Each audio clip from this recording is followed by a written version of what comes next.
Chase, Sapphire Preferred versus Reserve, which one actually wins? You're about to spend money on a credit card, and somehow that decision feels harder than it should. Two cards, same brand, same points, but one costs $95 a year and the other costs $795. And somewhere in the back of your brain, you're thinking maybe the expensive one is just better. Maybe the people carrying that metal card know something you don't. That feeling has a name. It's called price-quality bias. And Chase knows it. They designed it that way. So let's kill the noise right now and actually figure out which card wins with real numbers, real benefits, and zero fluff. The setup. The Chase Sapphire Reserve carries an annual fee of $795. The Sapphire Preferred costs just $95 a year. That's a $700 gap every single year. And before you even swipe once, that gap is already working against the Reserve. The Reserve debuted in 2016 to serious fanfare. Chase literally ran out of metal cards because supply couldn't keep up with demand. It was a cultural moment. And for years, the Reserve genuinely was the smarter financial choice because its credits outweighed its fee by a mile. But here's what changed. The annual fee jumped from $450 to $550 in 2020, and then all the way to $795 in 2025. That's a 77% increase in 5 years. Meanwhile, the Preferred quietly got stronger, better earning rates, a new points boost program, and a refreshed benefits package. So now the math looks very different. Round 1, the welcome bonus. Right now, the Reserve is offering 125,000 bonus points after you spend $6,000 in the first 3 months. According to the Points Guy's December 2025 valuations, that's worth roughly $2,563.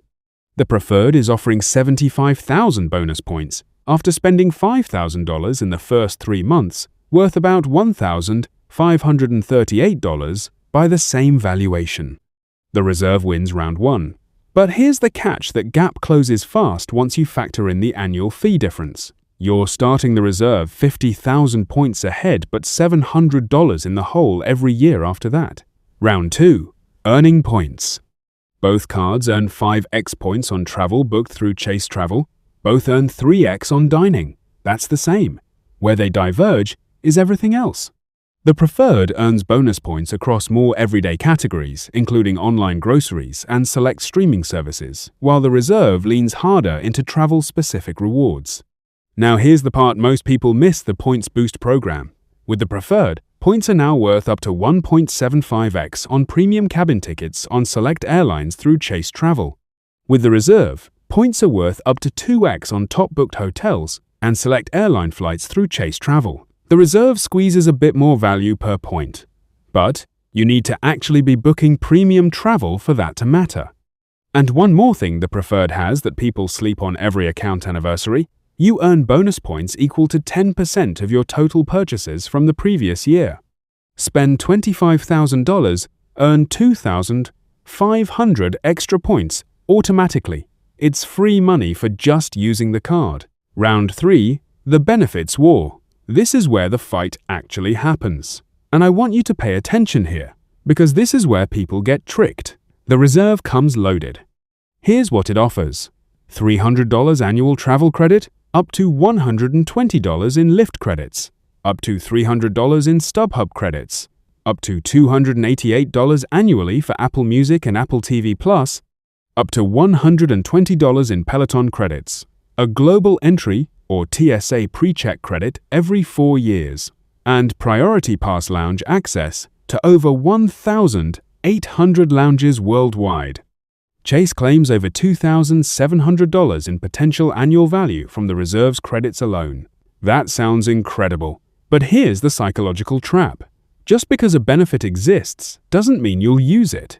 Peloton credits, StubHub credits, Apple TV Plus. These are lifestyle-specific perks, and if they don't match your life, they're worth exactly $0 to you.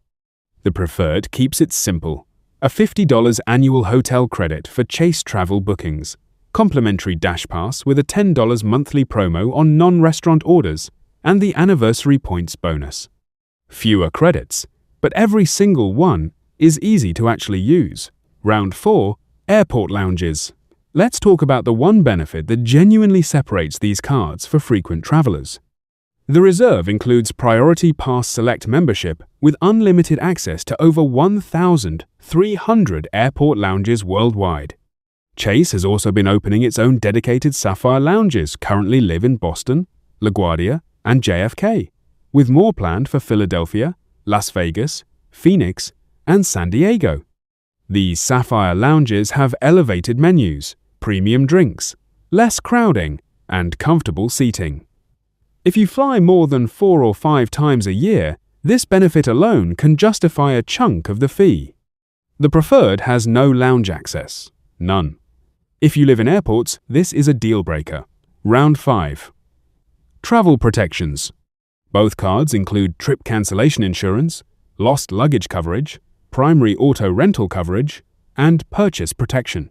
But the Reserve goes further.